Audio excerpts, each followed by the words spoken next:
And we are live. Morning, everybody. Rodney, Joe. Good morning, everybody. I hope you can hear us. We are in the Caymans. Oh, I'm just trying to silence this thing. My watch.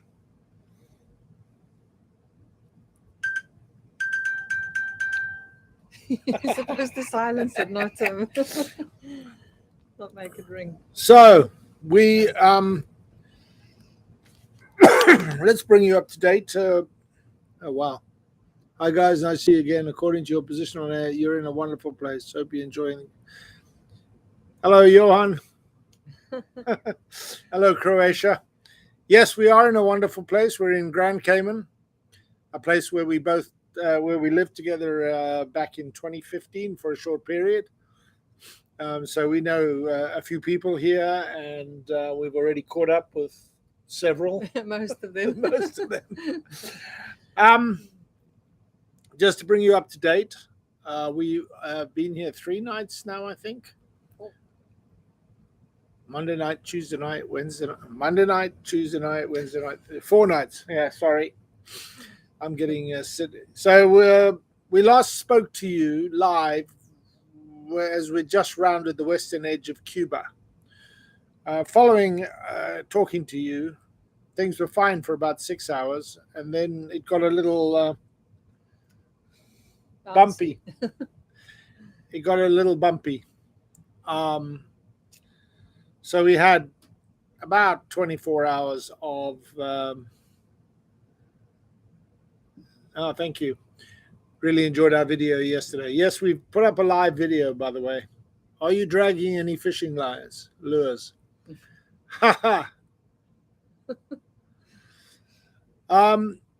Yes, we used to drag lures all the time, mostly for mahi-mahi. But since we got Ciguatera, we didn't drag lures at all on the journey down here. Hopefully, maybe one day we'll start dragging lures again. Could you show some pictures of yourselves as kids growing up in Zimbabwe? We'll have to dig them out. That would be fun. Yeah, we do have a couple. We do have a couple, but not of us together. Okay, so now back to... Go on then. Yeah, a few hours after our last broadcast, the weather didn't take a dive, but the anticipated winds picked up, and obviously with the winds, so did the seas, and we ended up with 24 hours of 5-foot seas on the nose. They were quite long periods, so we weren't slamming very often. We did slam sometimes. So it was quite uncomfortable, and of course I became seasick, which doesn't help. Yeah, I mean, the truth is it was 4 to 5 foot, pretty much on the nose.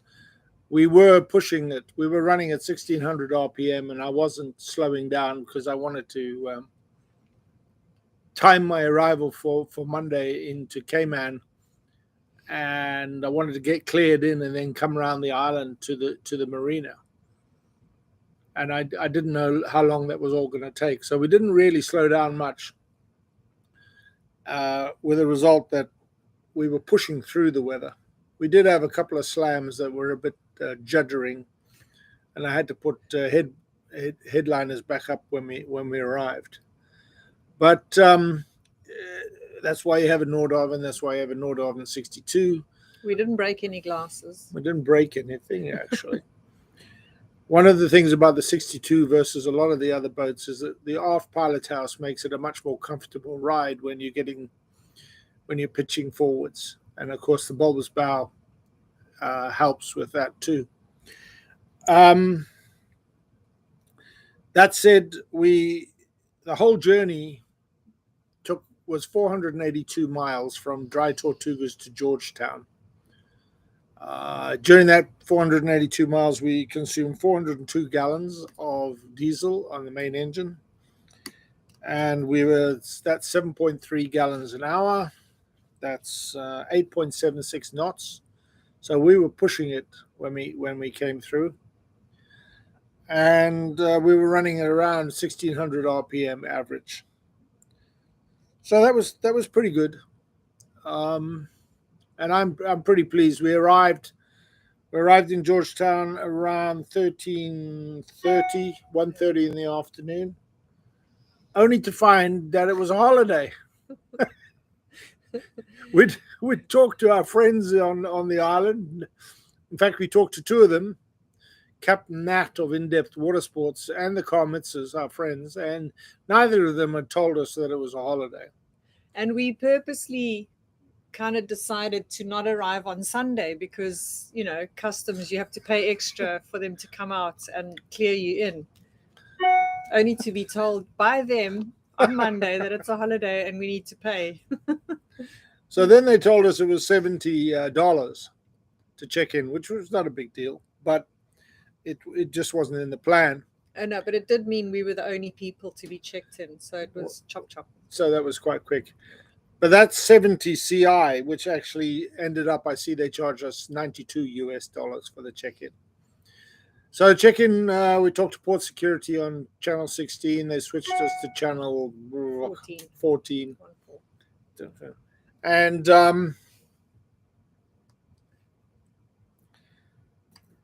then I had to back in past a big freighter. It was weird. But anyway, we backed in there. And we checked in, and they took our gun, they took our spearfishing pole, and they took our catapult, or they wrote it down as what did they call it? A wrist rocket. Interesting, a wrist rocket. Anyway, they've taken all of those, and they will give them back to us when we check out. When we check out, we have 24 hours from checkout clearance to leave the waters. We got 30 days for the boat and 30 days for ourselves to be on island. Then after we had checked out, that took an hour, we left Georgetown and we came around the island. Yeah? Yeah, into the North Sound. So the North Sound, which is obviously on the northern side of Grand Cayman, is a little bit like sailing in the Bahamas. It's a bit hit and miss with shallow water, and it's quite skinny for a Nordhavn, and it's quite skinny for a 7-foot boat like we are, or 6'8".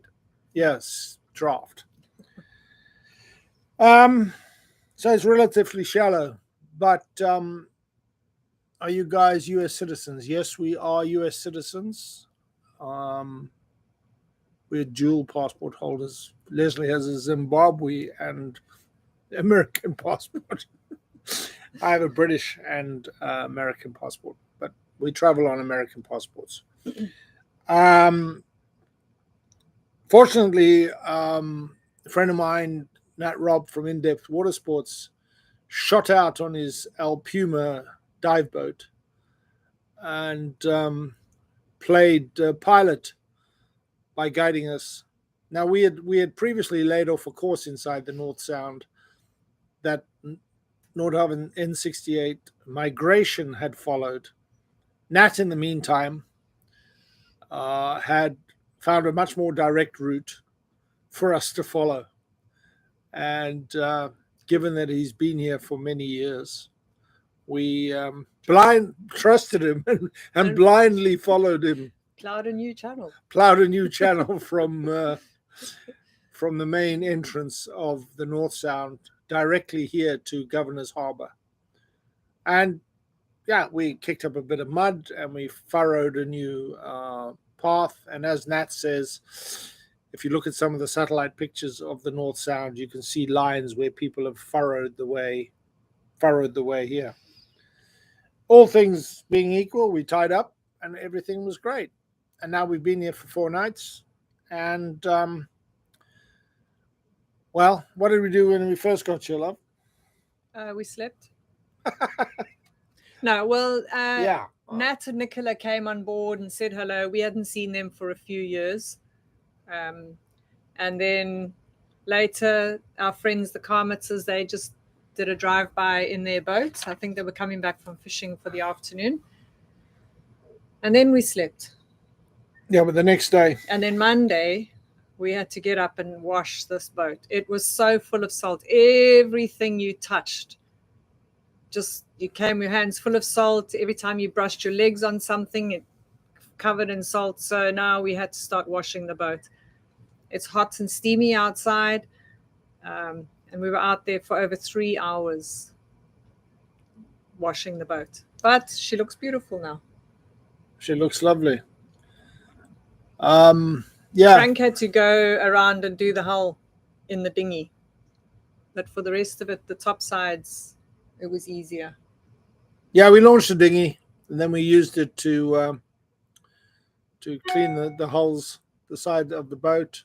And yeah, and then we also used the dinghy to do a little bit of exploring, and then we rowed over to Nat's house to get some cameras.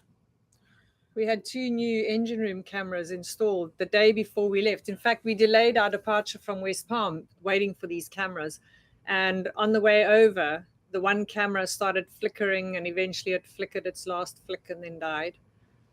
So we tried to figure out if it's the wiring between the camera and the display. And eventually Nat came over and he said, "No, I've got a spare camera I can lend you just to test." Anyway, it turned out that it's the camera, so because the new one he gave us works. So we dinghied over to his house, which is 10 minutes away, and picked up the camera. And Frank installed it, and it works. But we're still having a new camera sent over from Ocean Currents Marine. Yeah, well, obviously it's under warranty, etc., etc. And it's an HD camera, which I don't think the lone one is. I'm not sure, but anyway, let's answer some questions. You guys are living the dream. Can we get a 360 view of outside, please? Yeah, give us a second, and I'll do that. We're using the laptop at the moment. I might do a mobile view tomorrow or the day after. So just an easy way to clean the bottom. Yeah, that's one way of looking at it. That's what I thought when we came through Rio Dulce. Yeah, at Livingston. What will be for lunch? Do you cook alone or go to a restaurant? We may mainly eat on board. So I just open my little treasure trove freezer and pull something out and cook on board. We still have some fresh vegetables that we brought over, so we kind of need to eat those before we end up throwing them away. Yeah, we try not to eat in restaurants all the time. It gets expensive. Gets expensive. Especially in Cayman. How do you like your new Starlink? It's been fantastic the whole way. I will say that it suffers from the other things that Starlink's rain fade, heavy rain, but that's normal, especially on a Ka band service, although it's Ku band from the antenna up to the satellite, and it's only Ka band from the satellite down to the land earth station on the Starlink service. What else? I did find that when we were pitching quite a lot on the journey from Western Cuba to Grand Cayman, that the Starlink was a little more intermittent. The Starlink is at the very top of the mast, and it's angled at 8 degrees. Yeah. So obviously when you're pitching, your 8 degrees changes quite a lot. So it struggled to keep up. When you're using phased array, it's slightly different to having a motorized antenna anyway. I'm not even sure a motorized antenna could have kept up with the some of that pitching. How long do you plan to stay in CI? Well, that depends on the weather. We need kind of a 4-day window to get from here to Panama, and it's looking like the 14th. But, forecasts that far out are not to be trusted. So, I mean, we could end up waiting in worse places. Yeah, we could. We have a nice spot here right now. I mean, it's quiet. There's a couple of restaurants nearby. We need to do some shopping, but friends of ours have got cars and friends of ours have got boats. And they've offered to run us around. So we may rent a car for a few days, but I think we'll be here at least for another week. I'm watching the weather every day. But I do need, as Leslie says, we do need 4 days. I'd like 4 days, 3 days anyway. It's 650 miles, give or take. I'm sort of playing around with the route, but we just got to be cognizant of the trades at this time of year. You guys, can we do a 360 view? Yeah, it's kind of hard right now, right? We're inside. Yeah. So what you see out there is what's Governor's Harbour. Some nice fancy houses over there, and then forward over here. Excuse the bouncing around.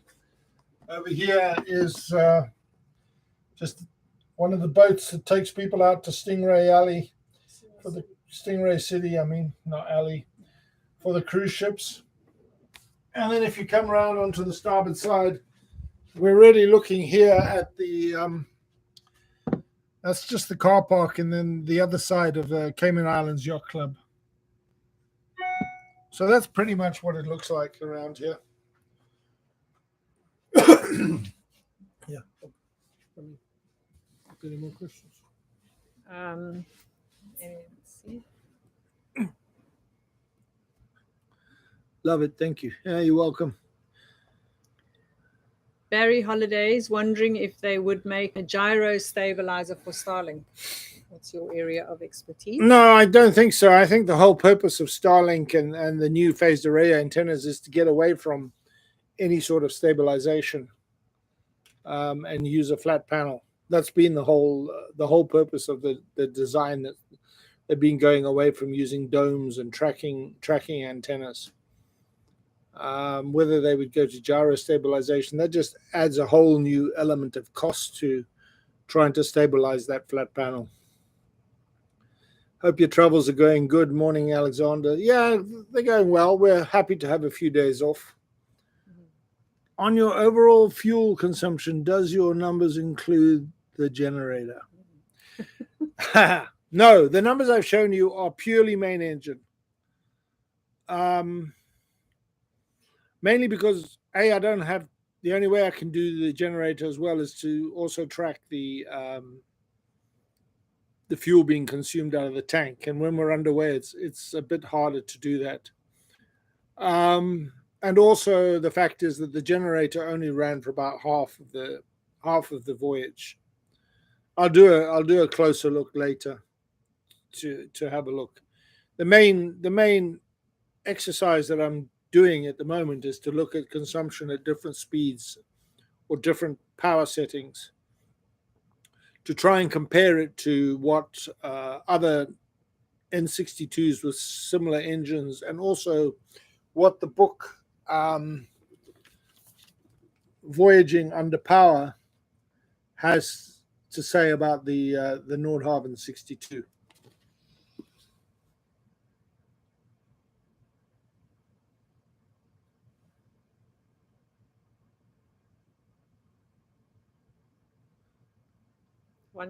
Okay.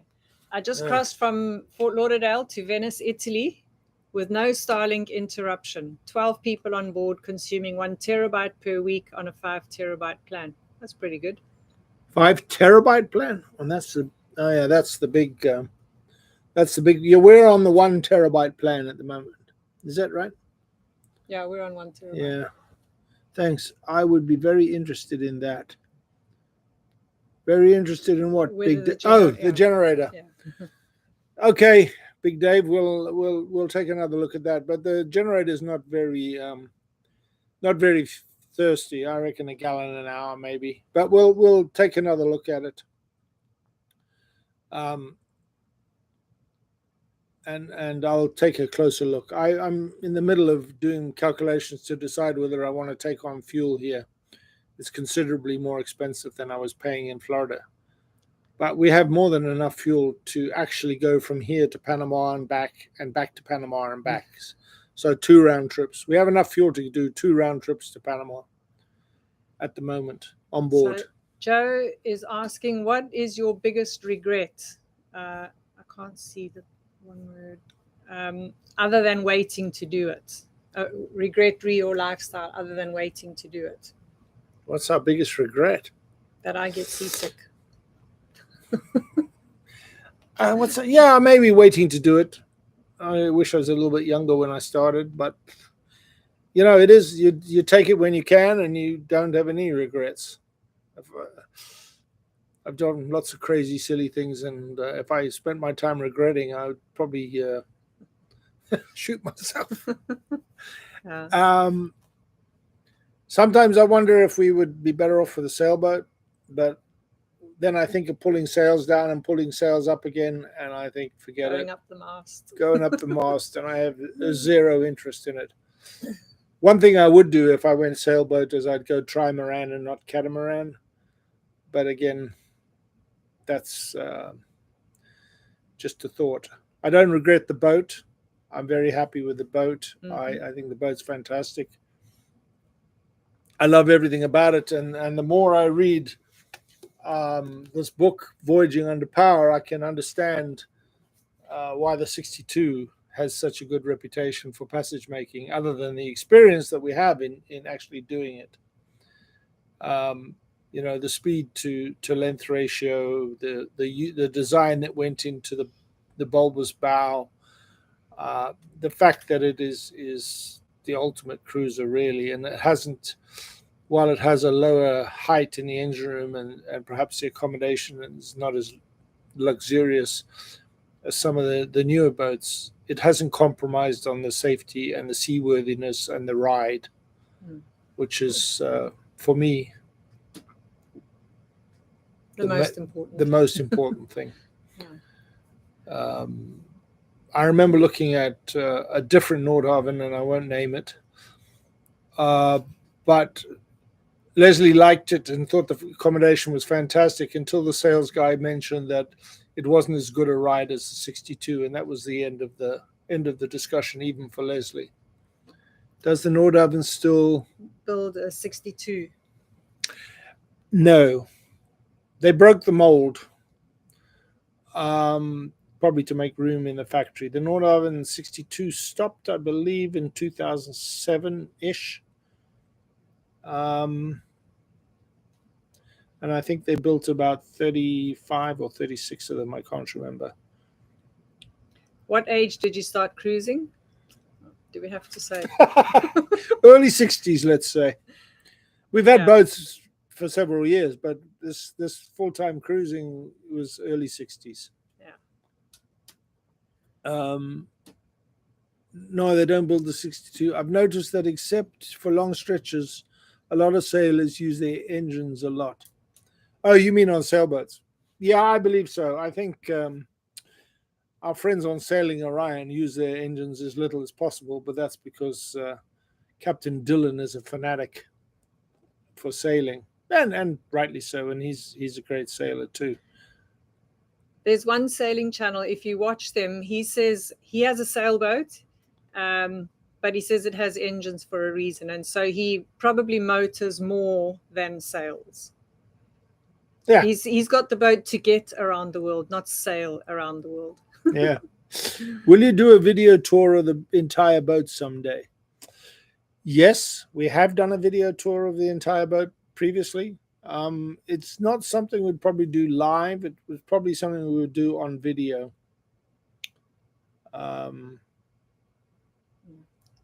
What a damn shame. What's a damn shame, Big Dave? Have you already replaced these black tapestries on the ceiling? Oh. Yes, ceiling panels. Headliners. I assume that's what you mean. Yeah, headliners, about the black tapestries. So the black ones were on the boat when we boarded, and they were new at the time. All the ones downstairs in the accommodations are white, and we had them done when we were in Rio Dulce, and they did a very, very nice job.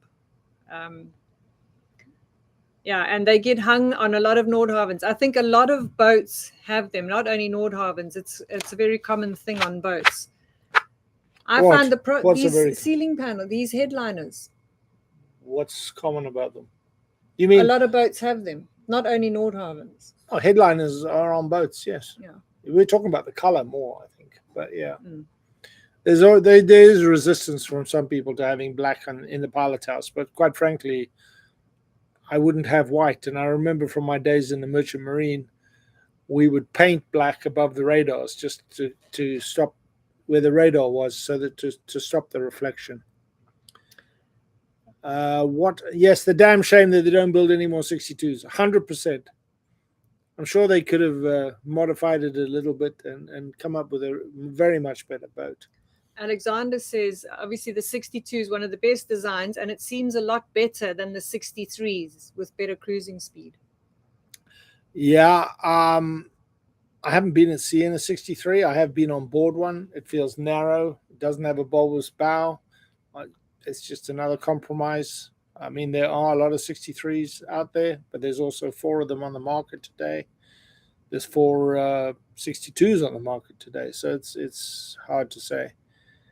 Yeah, it's a real shame they don't build the 62 anymore. And they've even brought out a new boat called a 625, which I think is criminal to use the name 62 and 62 and a half, which is like crazy. Unfortunately, Nordhavn seem to be pushing out boats like cookie cutters at the moment, rather than sticking to a few settled designs. But again, everybody People have different needs. No, people have different desires, wants, needs. There's needs, yeah. I would go for ocean comfort before the rest of it. I agree with you about the black headliners. I had white ones on my 43 and we'll have black ones on the next boat. Yes. 62 and 50 seem to hold value better than most. Yeah, I guess so. And also they're a lot older, so a lot of the values, been depreciated. And the 46, let's not forget the 46 is a pretty special boat as well. And they're very popular. What I like about a lot of the guys who own 46s are very handy, do a lot of their own work, and they really update and modernize those boats on their own.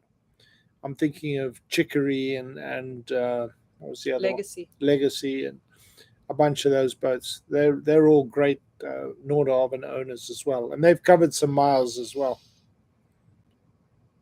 Long-term Nordhavn owners. Yeah, absolutely. All right, have we run out of?